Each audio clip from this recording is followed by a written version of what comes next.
प्रतापपुर प्रखंड के बहरी पंचायत अंतर्गत जुलबिगा गांव में सड़क की हालत इतनी खस्ता है कि चलना मुश्किल है। हालत देख ग्रामीण सड़क पर ही खेती की तैयारी कर रहे हैं।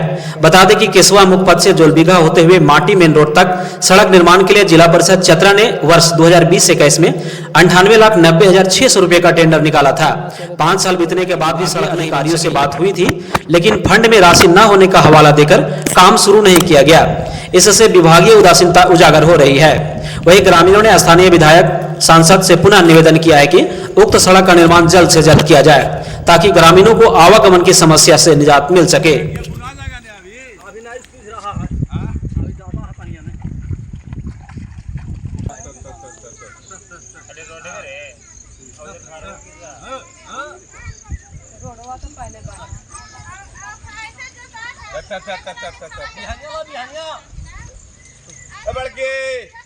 अरे धानवा भेजो ने काम किया धान